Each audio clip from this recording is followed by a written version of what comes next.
Atos capítulo 19, você pode abrir comigo hoje à noite? Glória a Deus. Versículo 1, Senhor, aqui está a tua palavra, que o Senhor abra o nosso entendimento em nome de Jesus.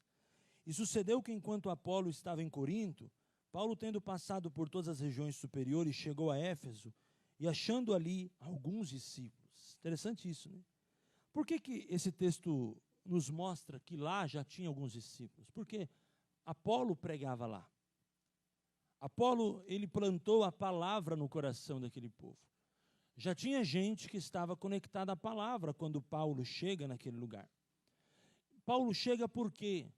Nós vamos entender isso. Mas entenda por que Paulo chegou. Porque Paulo chega para ativá-los no Espírito. A gente sabe que o ministério de Apolo era um ministério de eloquência, de ensino, de maestria. Ele conhecia a palavra. A gente sabe que Apolo era um mestre da palavra. Ele pregava a palavra como ninguém. Era um homem tremendo. Um homem que plantou mesmo. Não é assim? A palavra fala que um plantou, Apolo regou. Paulo foi lá. Apolo tinha passado por lá. Apolo era um mestre da palavra. Um teólogo da época. Alguém que conhecia a palavra. Então, quando Paulo chega nessa região, quando a Bíblia fala achando ali alguns discípulos, era fruto do ministério de Apolo. Apolo era um cara que tinha eloquência, tinha palavra, tinha fundamento. Mas Paulo chega ali por causa de um motivo da pregação. Porque Paulo tinha a visão do Espírito Santo. Olha aqui o versículo vai dizer. E disse-lhes, recebestes já vós o Espírito Santo quando crestes? Olha o que Paulo falou. E eles disseram, nós nem ainda ouvimos que há o Espírito Santo. Então eles eram discípulos, tinham a palavra, tinham experiências na Bíblia, mas não tinham o Espírito Santo. Olha que crise, que problema grande que eles estavam vivendo. Porque, irmãos, a palavra, ela é poderosa. A palavra é tremenda, a palavra é lâmpada para os nossos pés e luz para o nosso caminho, amém? Mas o que a gente está aprendendo aqui hoje à noite? Que a palavra, ela só vai poder ter o rema dela, o poder dela, quando ela tiver a ação do Espírito Santo. A palavra sem o Espírito, ela é letra. E a letra mata. Mas o que vivifica é o Espírito. Então, quando Paulo chega naquela região, ele vai formar um propósito de Deus naquele povo. Ele vai ativar aquele povo. Por quê? Porque era um povo que tinha letra. Era um povo que conhecia. Era um povo que era um mestre nas Escrituras. Eles sabiam sobre as Escrituras, eles conheciam Jesus, conheciam o batismo de João, sabiam sobre a teologia da época, mas não tinham uma experiência com o Espírito. Então Deus manda Paulo lá, porque Paulo era ativado no Espírito. E quando você recebe o Espírito, você tem autoridade para liberar o Espírito. Por quê? Porque o Espírito Santo é uma fonte a jorrar. Você recebe e libera, você recebe e você entrega. Então a palavra, ela é muito boa, porque ela equipa a pessoa, ela transforma a vida da pessoa. Mas o que faz a palavra gerar o dunamis, o poder de Deus, é o Espírito Santo. Por isso é necessário que nós conheçamos a palavra, irmãos. É necessário, eu vejo que muitas pessoas chegam aqui na igreja que conhecem a palavra, conhecem a Bíblia, conhecem mesmo, sabem dos textos, sabem a história, sabem o contexto, mas isso não é o suficiente. A palavra, ela precisa ser adicionada ao poder do Espírito Santo. Né, pastor? O próprio Jesus disse numa ocasião, diz assim, vocês estão errando, porque vocês não conhecem as Escrituras e nem o poder de Deus. Eu vejo que esse povo aqui, eles estavam errando pela metade, porque as Escrituras eles conheciam, mas eles não conheciam o poder. A vida no Espírito está nessa aliança, nesse casamento, entre a vida na palavra e a vida no Espírito. O que nós precisamos entender? Que isso é importante para nós, e isso é importante para o cristianismo, para o evangelho crescer. Que as pessoas conheçam a palavra, mas conheçam o Espírito Santo. Não adianta também só conhecer o Espírito Santo. É como se você pegar alguém que tem força, mas não tem direção. Quem dá direção é a palavra. Quem dá força é o Espírito Santo. Alguém que tem força, mas não tem direção, ela peca. É um caminhão sem freio na ladeira, ela vai se estourar lá embaixo. É o cara que chega, que muitas vezes vem de uma linha pentecostal, e ele muitas vezes só é ativado no poder, vai lá, poder, ação do Espírito Santo, dom de línguas, maravilha, o cara roda, é poderoso, mas não tem fundamento. Também é errado. Jesus ele trouxe o casamento perfeito. E Paulo chegou nessa região para suprir o que eles estavam precisando. Então, cada um de nós sabemos, espera aí, tem gente que tem palavra, precisa de poder. Tem gente que tem poder, precisa de palavra. E a vida no Espírito é esse equilíbrio, né? Não é só o Espírito, mas é o Espírito com a palavra. Por isso que Paulo falou assim, olha, vocês já receberam o Espírito Santo? Quando vocês creram, porque eles conheciam a palavra, conheciam Jesus, mas eles falaram, nós nem ainda ouvimos que existe o Espírito Santo. Vocês não ouviram, não? Não ouvimos, não conhecemos, não sabemos nem onde ele mora. Não é assim? Igual foi lá no Nordeste uma vez, perguntaram numa aldeia lá, isso é fato, viu, irmão? Numa aldeia, num sertão lá, perguntaram, vocês conhecem Jesus? Não sei não, acho que ele não mora por aqui não. É verdade, isso aconteceu. É verdade. E muitas vezes a idolatria é tão grande, né, que eles falaram que um santo lá, que na região ali do Crato que eles adoram, falaram assim que aquele santo, que aquele padre disse assim, ele disse que, ele falou, eu sou o caminho, a verdade e a vida. Aí chegou um evangélico e falou assim, não foi ele que falou não, quem falou isso foi Jesus. Ele falou, não, quem falou isso aí foi o padre. Você vê como o povo que não conhece a palavra fica cativo do que os outros contam. E é um contando para o outro. Que quem falou João 14,6 não foi Jesus, mas foi o padre. Que interessante, né? O quanto a ignorância tem destruído pessoas. E é tremendo quando você vê Paulo chegando ali e fazendo essa pergunta crucial aqui, recebestes vós o Espírito Santo? Nós nem ouvimos o que quer dizer o Espírito Santo. Olha que interessante. O que Paulo estava querendo mostrar para eles? Olha o versículo 3. Perguntou-lhes então, em que sois batizados então? E eles disseram, no batismo de João. O que Paulo estava entendendo ali? Vocês conhecem até uma parte das Escrituras, até uma parte do Evangelho. Paulo entendeu, eu vim aqui para trazer uma ação, para trazer algo poderoso, para ministrar sobre vocês, sobre o Espírito Santo. Irmãos, é muito importante a gente conhecer a pessoa do Espírito Santo. É muito importante a gente ter uma ação no Espírito Santo. Porque esse povo conhecia a letra, conhecia o batismo de João, que é o batismo nas águas, sabemos disso. Mas Paulo disse, versículo 4, certamente João batizou com o batismo do arrependimento, dizendo ao povo que cresce no que após ele havia de vir, isto é, em Jesus Cristo. E o que os ouviram foram batizados em nome de Jesus. Então o que Paulo entendeu? Espera aí, vocês conhecem a palavra, conhecem o discipulado, chegaram no batismo, mas está faltando alguma coisa. Versículo 6, impondo-lhes as mãos Paulo, veio sobre eles o Espírito Santo. Olha que tremendo. Eles tinham o Espírito Santo, é lógico que eles tinham, porque eles já criam. Então, a partir do momento que você confessa Jesus, você sabe que vem fazer morada dentro de nós o Espírito Santo. E esse receber o Espírito Santo não quer dizer, agora eu recebi porque eu não tinha, mas agora eu fui ativado, eu tive a impartição, eu tive o dom, eu tive a bênção do Espírito Santo. E olha o que aconteceu, eles falavam em línguas e profetizavam. O que começa a acontecer? Evidências de dons. E os dons do Espírito edificam a igreja. Porque só a palavra, irmãos, ela é fundamento, ela é tremenda, mas se não houver poder de Deus, não há edificação. O poder de Deus, os dons do Espírito edificam a igreja. E a Bíblia diz que aquele que busca os dons espirituais, busca um caminho mais excelente. Por isso que eu estou falando com você hoje à noite sobre uma vida no Espírito. Porque uma vida no Espírito quer dizer uma vida mais profunda, uma vida mais íntima, um evangelho mais genuíno, algo que edifica, algo com poder, algo que transforma, algo que provoca experiências com o Espírito Santo. Porque é importante demais a gente confessar, a gente crer, receber o Espírito, ser batizado, tremendo. Mas a sequência é o dom, é a edificação, é o poder de Deus, é a oração uns pelos outros, é a vida no corpo, é a vida na igreja, é o derramamento do Espírito Santo, é você ter uma vida no Espírito, que te habilita a viver a transformação por intermédio da palavra. Sabia que o número de pessoas que chegam na igreja, nas igrejas, que vivem até o batismo é muito grande? Por isso que o IBGE diz, está aumentando o número de evangélicos no país. Porque tem muita gente que chega na igreja, quer uma vida transformada, ou pelo amor ou pela dor, cada um com sua história, aceitam a Cristo, recebem o Espírito Santo, vão para uma sala de batismo, vão para o batismo, acabou o batismo, acabou, cheguei, já cumpri a minha rotina espiritual. E aí o que acaba acontecendo com essas pessoas? A maioria delas, desigrejada, desviada, Enfim, tantas outras nomenclaturas por aí. Aí você fala, pastor, por quê? O cara aceitou Jesus, foi batizado, para lá, talalá, talalá. Por quê, irmãos? Está aqui a resposta. Porque não tiveram experiência com o Espírito Santo de Deus.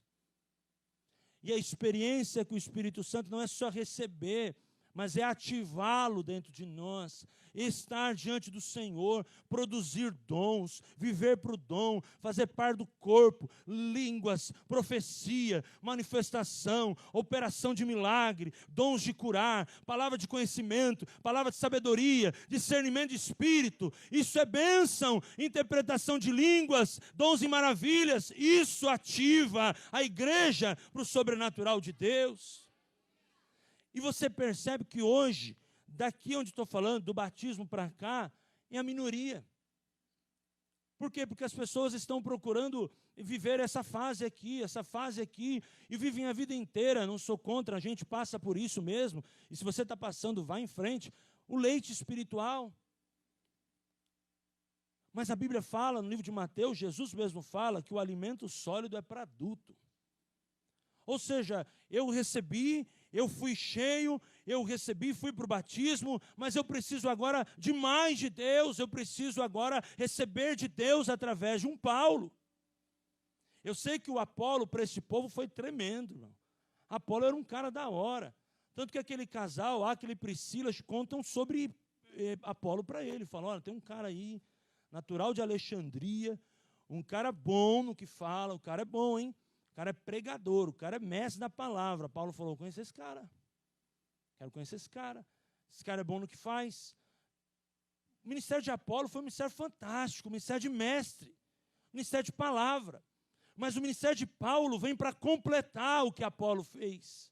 E hoje, na história, na cronologia da igreja, nós precisamos entender que Deus colocou pessoas na nossa vida para ser um Apolo. Mas nós precisamos de um Paulo que nos ativa no Espírito, que nos enche no Espírito, que nos ensina sobre os poderes do Espírito Santo, uma vida no Espírito, que isso vai ser um motor forte dentro de nós, que vai nos levar ao sobrenatural de Deus. E a maioria do pessoal está aqui, irmãos, e está vivendo essa fase do Evangelho, o leite. Eu sei que o leite pode ser um dia Nesquik, um dia achocolatado, um dia pode ser café com leite, um dia pode ser leite ninho, um dia pode ser não sei o quê, um dia pode ser até um leite em pó com açaizinha, gostoso também, granola, bananinha picadinha, mas continua sendo leite. Nunca vai ser uma feijoada, nunca vai ser um baião de dois, nunca vai ser um negócio bom, um acarajé, nunca vai ser um tutu de feijão. Por quê? Porque continua sendo leite. Entende isso? Tem fase na vida cristã que a gente vai precisar do leite. A gente precisa do leite. O leite é a base. Mas Deus sempre manda uma nova fase. Que é uma fase de vida no Espírito, que é uma fase de crescimento, que é uma fase de dons, que é uma fase de ativação, que é uma fase de poder, que é uma fase de orar em língua. Por isso que eu quero orar hoje por nós, para que a gente possa orar em línguas, a gente possa profetizar, para que a gente saia daqui cheio do Espírito Santo, ativado no Senhor, e o Espírito Santo possa derramar o poder de Pentecostes sobre nós, e recebamos dele, em nome de Jesus. E isso são fases, irmãos, isso é tremendo. E como nós, a maioria aqui somos cristãos, é essa vida no Espírito, que eu vi, a vida no fluir, que vai fazer as coisas acontecerem. Lembrando novamente do ensino de Jesus, vocês precisam do poder de Deus, vocês precisam das Escrituras. Examine, porque vocês muitas vezes estão errando porque não têm. Agora, quando você tem os dois, você tem a ferramenta ativada, a ferramenta afiada, você tem a palavra e tem o poder. Isso é tremendo, irmãos. Eu conheço algumas pessoas, graças a Deus, eu nasci em berço evangélico e graças aos meus pais, porque desde pequeno plantaram a palavra no meu coração. Onde eu vou, eu honro eles, porque eu sei que o quanto que o inculcarás no teu filho, a palavra, foi suficiente para a minha vida, para o meu crescimento e me ajudou na fé.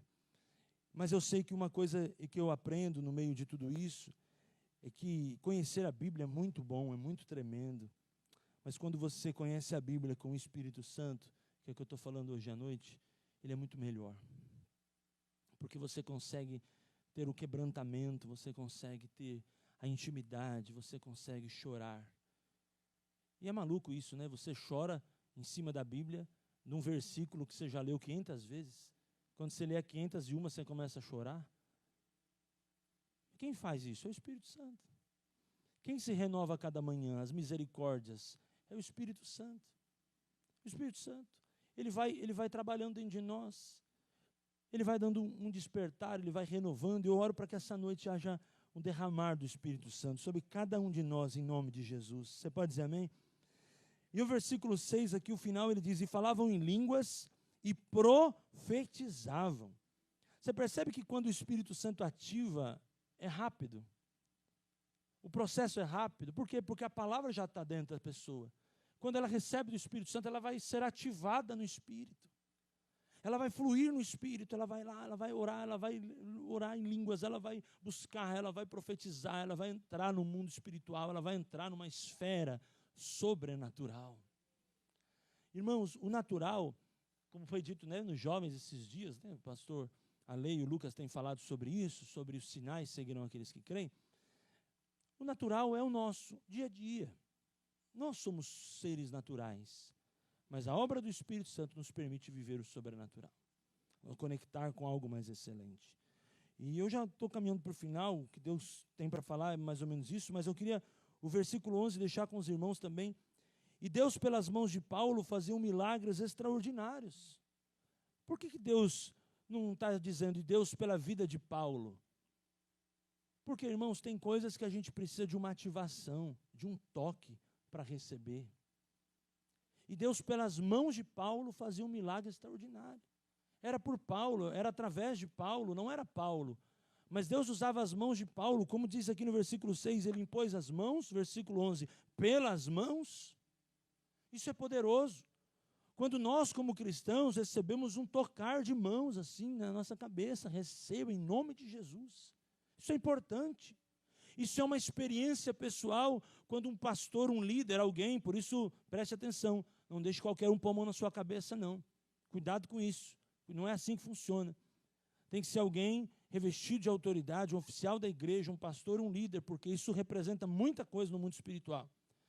Mas Paulo, quando olhava para as pessoas, ele chegou naquele lugar e sentiu algo de Deus, dizendo assim, eu vou pregar para esse povo, mas eu vou pregar sobre o Espírito Santo, mas eu preciso que o Espírito Santo me use, eu vou demonstrar que o Espírito Santo não é só pregado, mas é ativado. Ele pega as mãos dele, chama o povo para frente e começa a impor a mão, um por um, pá. Receba, em nome de Jesus, seja abençoado, seja cheio do Espírito Santo, e começa a acontecer o quê? Quando a gente recebe uma imposição de mãos de alguém, instruído por Deus, capacitado por Deus, com uma vida com Deus, que começa, vem uma transferência de Deus para a nossa vida, e o Espírito Santo nos enche, e vai te encher, vai nos encher hoje à noite, e nos enche ao ponto de nós recebermos o Espírito Santo, e recebemos o dom de Deus. A palavra estava dentro daquele povo, mas faltava o quê? Uma ativação, faltava virar uma chave na vida daquele povo. E talvez na sua vida possa estar faltando essa chave ser virada. Você conhece a Deus, conhece a palavra, conhece o Evangelho, foi batizado, mas talvez hoje à noite você veio aqui para receber uma imposição de mãos, para mudar uma chave na sua história, para mudar uma chave na sua vida, e você ser ativado pelo poder do Espírito, e sair daqui hoje à noite falando em novas línguas, profetizando, crendo no sobrenatural, cheio do dom do Espírito Santo, aleluia. Eu creio nisso, que Deus não nos trouxe aqui numa noite fria como essa, por acaso, mas nós vamos orar por você. Nós vamos orar, os pastores estão aqui, nós vamos pôr as mãos para quem quiser, lógico, e nós vamos ativar você e declarar sobre a tua vida que hoje um rio de Deus vai fluir, e você vai sair daqui batizado no Espírito Santo, equipado para ter uma vida no Espírito, falando em línguas, cheio de Deus, entendendo e discernindo pela uma ótica espiritual, sentindo Deus, oh glória, tendo experiências com o Senhor. Versículo de número 12 vai dizer, de sorte que até os lenços e os aventais se levavam do corpo dos enfermos, e as enfermidades fugiam dele, e os espíritos malignos saíam. Tremendo isso, né? O que começa a acontecer aqui? Deus começa a mudar a história daquele povo por causa da ativação do Espírito. Olha como é importante ter a palavra, o tempo de Apolo, mas como é importante ter o Espírito, o tempo de Paulo. Que tremendo, né? Que tremendo. Deus não diz assim, eu prefiro Apolo ou eu prefiro Paulo. Os dois são importantes. Mas quando Paulo chega ali, ele ativa aquele povo. E o povo começa a viver cura, milagres. Tem gente que estava doente, começa a ser curado. O outro que estava ali, talvez endemoniado, aqui é endemoniado, espíritos malignos saem, coisas poderosas começam a acontecer. E olha o versículo 17. E foi isto notório a todos que habitavam em Éfeso, tanto judeus como gregos, e caiu temor. Olha o que o Espírito Santo faz, irmãos. Temor. Entende isso? Quem produz temor no nosso coração não é obra de homem, é obra do Espírito Santo. A gente pode fazer aqui na igreja uma escola de temor, ensinar as pessoas sobre temor. É bom, é importante. Reverência a Deus, honra a Deus, é importante. Mas isso, sobretudo, é uma obra do Espírito Santo na vida de cada um. Olha aqui aí, cada um ali recebeu, e eles caíram sobre eles o temor, e o nome do Senhor Jesus era engrandecido. Por que você quer ser cheio do Espírito Santo? Eu quero ser cheio do Espírito Santo para que esse final do texto aconteça através da minha vida. Você também? E o nome do Senhor Jesus era engrandecido. Eu não preciso ser cheio do Espírito Santo para me mostrar para as pessoas. Eu não preciso ser cheio do Espírito Santo para o meu ego. Eu preciso ser cheio do Espírito Santo para que o nome de Jesus seja engrandecido. O nome de Jesus. Interessante que não era o nome nem de Apolo, nem de Paulo, mas era o nome de Jesus. Isso é tremendo. E o versículo 20, nós já vamos terminar. Olha que tremendo, eu grifei hoje à tarde em cima disso. Assim a palavra do Senhor crescia poderosamente e prevalecia. Paulo deu vida para o ministério de Apolo. Você entende isso? E quem pregou a palavra para aquele povo não foi Paulo, foi Apolo. Mas quando o Espírito Santo foi derramado, o que acontece? A palavra do Senhor crescia. Porque pensa comigo, irmão, é o Espírito Santo que é uma força ativadora da igreja. A palavra de Deus, ela estava sendo pregada e ela estava entrando nos corações. Mas quando eles receberam o Espírito Santo, foi uma revolução. A palavra do Senhor crescia poderosamente, prevalecia. Por que prevalecia? Porque o inimigo não tinha mais lugar para roubar a semente que era a palavra lançada no coração. Entende isso, irmãos? Quem vai impedir o joio de ser plantado no meio do trigo é o Espírito Santo através da palavra revelada. Você entende o que eu estou falando, irmão? Porque, olha, sinceramente, tem gente que amanhã já não lembra mais o que o pastor prega no domingo. Nem lembro mais. Por quê? Porque ainda tem muito joio misturado no trigo. Ainda existe uma erva daninha, uma ave de rapina que rouba a semente. Por isso que a intercessão sempre ora, né? Senhor, não deixa que nenhuma erva daninha venha roubar, uma ave de rapina roubar, destruir a semente da palavra lançada no coração.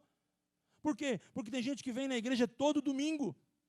Tem gente que recebe a palavra e na segunda-feira já esqueceu da palavra, já esqueceu o que Deus falou. Olha que a Bíblia está nos ensinando aqui, que a palavra, quando ela é pregada, o Espírito Santo é ativado, a palavra cresce. O ministério de Paulo não veio para invalidar o ministério de Apolo. O que Paulo plantou no coração das pessoas, Paulo não veio para tirar, pelo contrário, Paulo veio para concretizar, porque quando o Espírito Santo foi derramado sobre aquele indivíduo, sobre aquela família, sobre aquele casal, algo poderoso aconteceu, que a palavra se tornou rema, e eles foram transformados. Eles não só conheciam a palavra, mas eram transformados. Essa palavra prevalecia, algo poderoso. A palavra do Senhor crescia, quer dizer, mais pessoas eram alcançadas pela palavra e prevalecia. Ou seja, o cara que recebia a palavra e ficava a vida inteira no leitinho, a partir desse momento, irmãos, ele foi agora para uma feijoada. A partir desse momento ele cresceu, ele buscou, ele amadureceu, ele quis mais de Deus. Por quê? Porque o Espírito Santo ele vem para selar o poder, para derramar o poder, mas para trazer revelação da palavra no coração.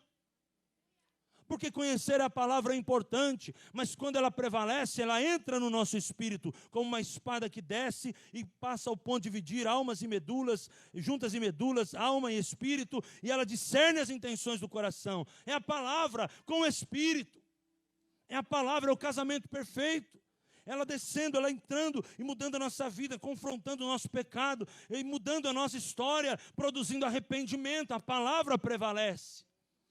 Porque, irmãos, eu posso ter a palavra conhecida e carregar um pecado comigo, um pecado de estimação, vamos dizer assim.